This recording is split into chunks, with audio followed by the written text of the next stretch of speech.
Well, I woke up to go get me a cold pop, and then I thought somebody was barbecuing. I said, oh, Lord Jesus, it's a fire. Then I ran out. I didn't grab no shoes or nothing, Jesus. I ran for my life. And then the smoke got me. I got bronchitis. Ain't nobody got time for that. Welcome to the BJ Show. Let's rock and roll. Rock and roll. Come on, everybody. Let's lose control. Brad and John never wants to follow. Yeah, ready for the ride. It's the BJ Show. BJ Show. That's the line that John Combest tells all his women, baby, you're going to lose control because I am here. Isn't that right, John? Brad, I can't believe we're starting off with such a tawdry beginning to this show. That is John. As the Chief Diversity Officer, I'd like to point out that not only did you overlook Uncle Ben last week, but now you're suggesting that women are some sort of objects, Brad. I'm going to have a couple cranky old ladies text you during the show today. You mean, no, I'm not going to say that. No, you almost said her name, Brad. You said the N. You almost said her name. I love it, Brad. Okay. I got a good ear, Brad. I know when you're about to poke. Oh, excuse me. I know when you're about to needle an old crabby woman. John just won't let that go. Okay, that is John Combest, Combest. I spelled the name because you need to know how to put it into the domain name, to the URL, whatever you would call it, the web address, johncombest.com. Why should you know about that? Because John Combest is famous in some parts of the city and some parts of the state, infamous for doing this for 24 plus years. Never missed a single day. That's at least what he tells everybody. But he never missed a single day, and he does this incredible thing where he puts these links to all these important stories you should know about the state of Missouri. Now, sometimes they're political kind of stuff. Sometimes they're, public interest kind of stuff. Sometimes they're just crazy, weird stories, which is my favorite stuff as CWS. But what we do is every morning we start the show off with this guy. Your name, sir? I'm Casey Kasem. And he counts them down. And we start off with... In third place. It's a tale as old as time in the St. Louis area. Folks moving from one part of town to another, just to maybe have a little bit more land, a little more peace and quiet. Maybe, Brad, to have better schools and safety. Well, that's the case of a couple that was highlighted by KSDK News, the TV station right here in our St. Louis metro area. The headline from a woman named Reagan DeTroyo. Chesterfield and Maryland Heights residents say, quote, "We didn't sign up to be living next to a shooting range and a racetrack." A couple out in Maryland Heights that's technically living in Maryland Heights say that they've been awoken at night by the sound of drag racing and gunshots in their area. Now, I looked this address up, Brad, and I looked up this neighborhood and where this is. And maybe I know that you are an expert on locations and roads due to your expert career in traffic, and not just traffic and weather, but also traffic. So maybe you can help us pinpoint this. There's an area off of Creve Coeur Mill Road that's near both Chesterfield and Maryland Heights that has a number of industrial buildings there and long stretches of road that would allow people to come in and drag race. Brad, I looked this up on a map, but I want you to help me a little bit here. This seems to be running parallel to about 141, somewhere in that 270, maybe Highway 70 area. Can you help our listeners and me understand around where this area might be? Well, now, hold a minute. It's at 141 near 270? 141. I'm sorry, Brad.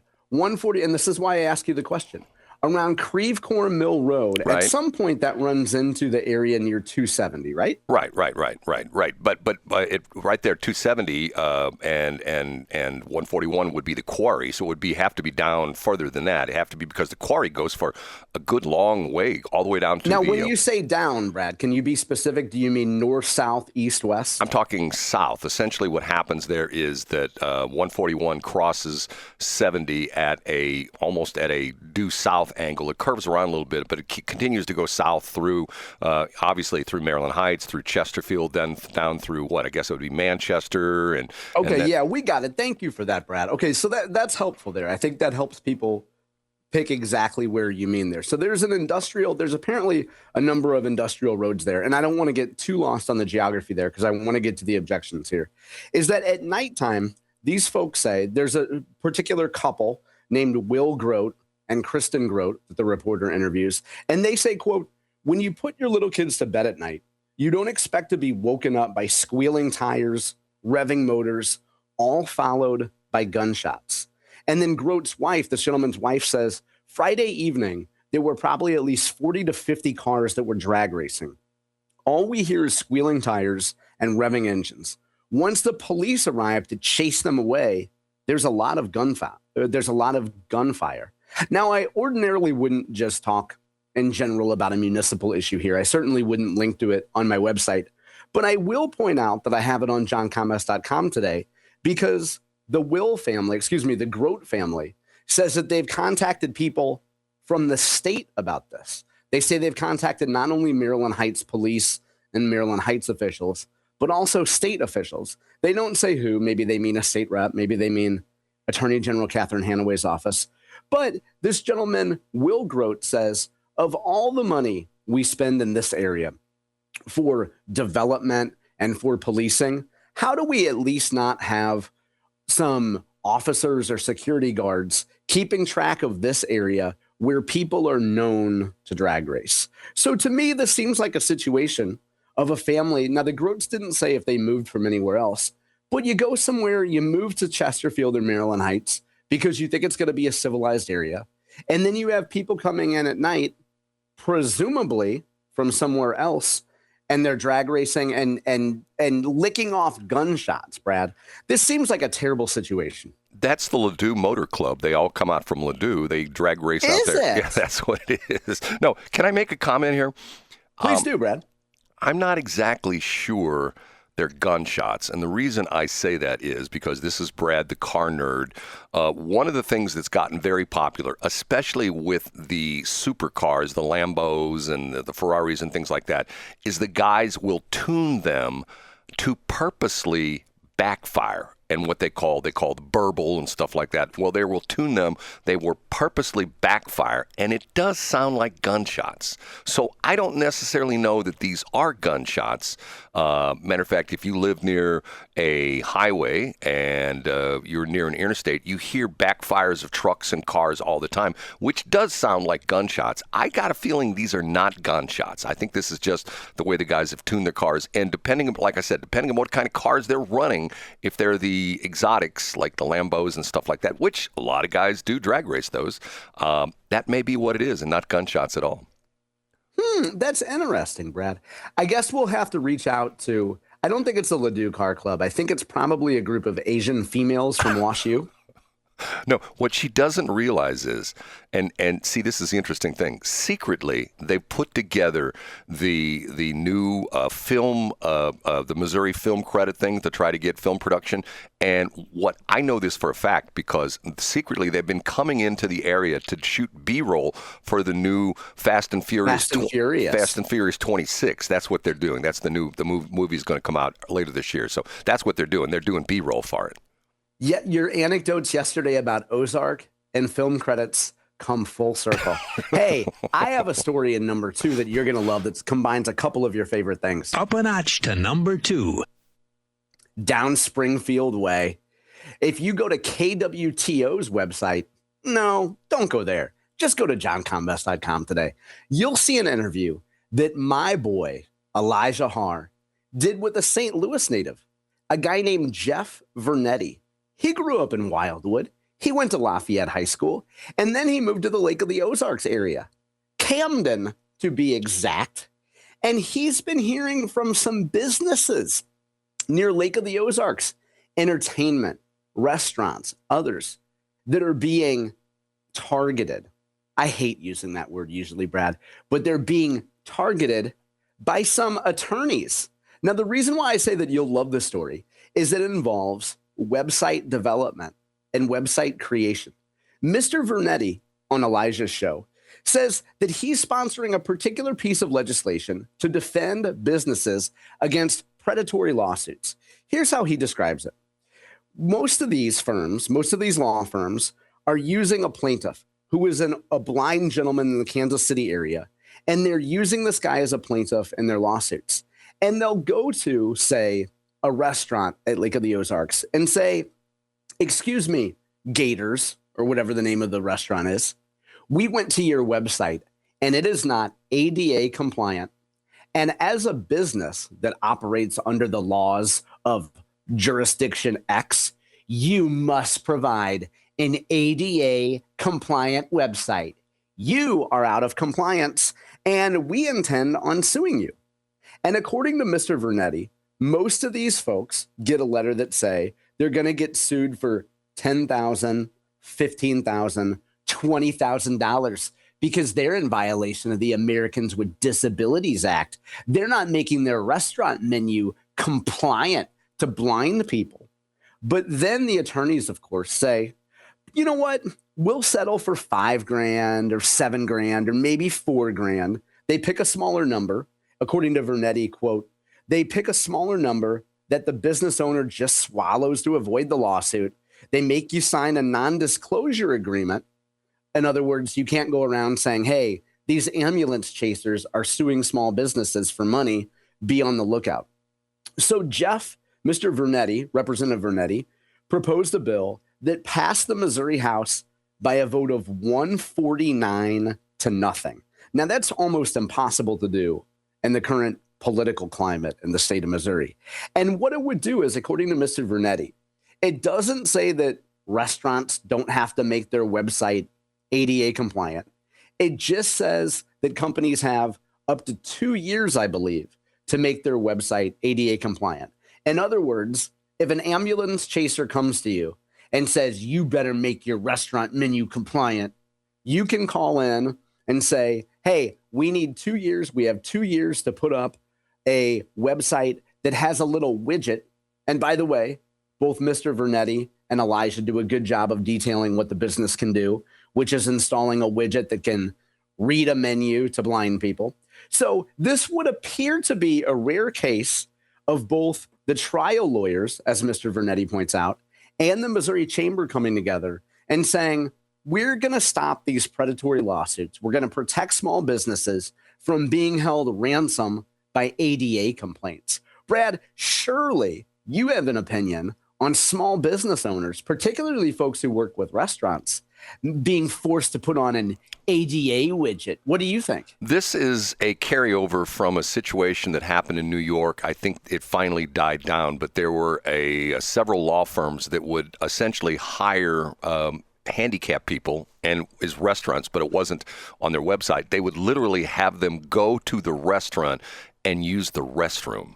And the restroom did not have the grab bars and this, and there has to be, the ADA compliant restrooms have to have so many feet that you can turn around. And you can imagine some of these restaurants in New York City that are built in these old buildings where, the bathroom it's not like some of the new modern bathrooms you go into at some of the places where they're fairly spacious. They're very cramped. You got to go outside to change your mind. Right. They're real small. See, this is why people hate attorneys. I mean, this is why people hate attorneys, because of the fact that what they're doing is it might as well be the mob going in and saying, hey, you know what, you got a nice restaurant here. You know what, it would be a shame if somebody came in and let's say took one of these tables and chopped it up with an axe, and it would be it would be a shame. Pretty family you got. Would be a shame if a couple of them went missing. Right. It's a kneecap approach to yes. The best part of the story, though, and it's the best part of the story, according to Mr. Vernetti, is that they have a Kansas City guy doing this. Brad, the good news is there's somebody else in the state of Missouri who's a blind cripple. Besides me, is what you're saying. Yeah, I thought that maybe you were the only one in the state of Missouri, but apparently they found a blind handicapped guy. I'm guessing he's handicapped. He's your age, so chances are good he's not getting around very well. What's really interesting, John, I could pull this off because according to my driver's license, I'm legally blind in one eye. So I could say, and I'm legally blind in my left eye. So I could essentially say, hey, I went into the restroom and the soap dispenser was on the left side and I couldn't see it because because my left eye's blind. You need to have that soap dispenser in the middle. You know what I'm saying, John? I don't know, Brad. At least no one has ever called you blind, deaf, and dumb. At least you always have your hearing. And whether or not you're dumb is, well, I don't think you are, Brad. I don't care what anybody says. I'm still working on 3 digits of IQ, John. Ready for number 3? Here we go. Give it to us. The number one. Oh, you could say the Empire Strikes Back. Or in this case, the data centers strike back. A meeting held yesterday in St. Charles. You'll recall all the hubbub about a data center being placed in St. Charles. No, not just any data center, multiple data centers. Does St. Charles want to have data centers anytime in the future? There's currently a 6-month probation, a 6-month moratorium on any data centers being approved in St. Charles County. And last night there was a hearing. Should that ban be made permanent? And surprisingly, compared to some of the other public hearings in both St. Charles and across the region, a flock of people showed up to speak out in support of data centers. And it's a lot of the arguments that you and I have discussed on the show. And Brad, you've beaten the drum for the fact that it would probably be short-sighted for a lot of these municipalities to put certainly a permanent ban in place to get data centers out of their jurisdictions forever. For example, a gentleman who's the chair of the zoning commission in St. Charles, a gentleman named Sean Lucy, I hope I'm pronouncing that correctly. He says, we don't have a clue what data centers are going to look like 10 years from today. Not even a clue. Technology is advancing so quickly that data centers then will look nothing like they do today. To put a permanent ban on something that we don't have a clue about is, I believe, a bad idea. And then, as Mr. Ethan Colbert from the Post-Dispatch, maybe it's Colbert, maybe it's Colbert, as Ethan points out, a cavalcade of folks came to the podium and spoke out about the fact that it would certainly be premature to ban these things. Pardon me. One of the folks who spoke out in favor of this was a gentleman named Scott Rupp. Brad, does that name sound familiar? It does. He's a former state rep, isn't he? He's a former state rep and state senator. That's right. And he was a leader on the Missouri Public Service Commission for a long time. So he has a lot of experience with utilities and energy and things of this nature. Mr. Rupp says this will affect other cities. So this would be a permanent ban, by the way. This will affect other cities, other counties in our region, and their ability to have the same opportunities that this city has had. The mantra can't be, don't even come knock on our door because we don't even want to talk to you. In other words, Mr. Rupp is saying, with his vast experience in the energy realm, hey, we don't want to tell these companies that we're closed for business because we don't know what the world is going to look like in 3 years, 5 years, 10 years. Before we discuss this, Brad, I'll point out there is something that Mr. Colbert, let's just call him Ethan, overlooked here. He failed to note that Mr. Rupp is a lobbyist for Google. Now, like, Scott is an ethical guy, and I'm sure that at the beginning of his remarks at this public meeting, he flagged the fact that he's been a lobbyist for Google since November of last year. So it's just been, 3 months since he's been a lobbyist for Google. A lot of these folks, whether they're Amazon or Google, are getting some really good lobbyists in the state of Missouri. And I know that Scott, before he would make any kind of a comment about this, he would certainly disclose that he was lobbying for Google here. I think it would be important for Ethan to point out that Scott is a lobbyist for Google, not just for disclosure purposes, but also to show that Google is taking this so seriously. And I'm sure Amazon and others are taking this issue so seriously that they're mobilizing their people. You use a guy like Scott Rupp, who's got a great reputation in St. Charles County, across the state really, but especially in St. Charles County. So I think if Ethan would acknowledge that Scott is a lobbyist for Google, not only is it full disclosure, but it's saying, hey, Google's even sending their people to these meetings. That's how serious they are about this issue. Well, I think it's well-reasoned. What they're saying is that you don't know what's going to happen. I mean, perfect example, the situation we had, which I brought up, a couple weeks ago about the Mercy Health Systems data center out there in Washmo. And by the way, I probably need to send another email back to Bethany Pope because she never answered. Oh yeah, poke at her, Brad. Maybe you could needleman her a little bit, and annoy her even more. Well, my point was these people in Franklin County got their hair on fire about, there's a data center wants to go in Franklin County. We can't have that. And I said, hey, there's already one data center in Franklin County right there in Washington, and nobody complains about it because. And I think probably the size and scope of a Mercy data center would probably, the footprint would probably be a little smaller. But see, than a Mercy one. That's the interesting point. Think about this. As technology changes, some of these data centers, I mean, what's the old saying that if you have like a modern day smartphone, an iPhone or an Android, that you have more computing capacity in your hand than the Apollo spacecraft took to the moon. You know what I'm saying? I mean, it's to the point where there's a law that like every 6 months it doubles or whatever. And stuff like that. Sad. Okay.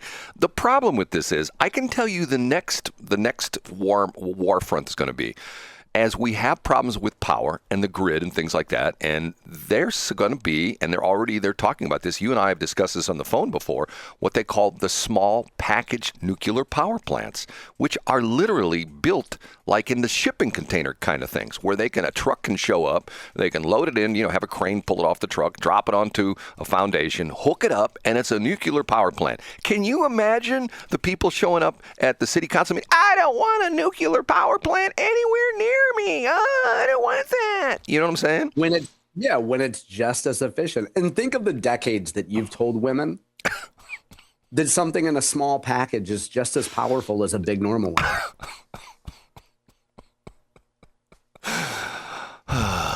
It's car engines, Brad. It's car talk. Do you know what, John? What do you know, Brad? There is I don't want to say I've been fined by the FCC, but I have an FCC letter that I got about this show, and I am going to have to put a disclaimer together. And matter of fact, I think I better do it sooner than later so I don't get in more trouble with the FCC. As a matter of fact, when you hear the disclaimer, you will know what the FCC dinged me on. So maybe that'll come in the next couple of days, okay? Oh, I can't wait are you going to play it today? No. I have to run it by my attorney to make sure the verbiage is correct. Is it a real thing? Oh, yeah. It's all because of you. Oh, okay. I could tell from your tone that it's not. Okay. It's all because of you. Okay, we ready for the B block, John? I can't wait for it, Brad.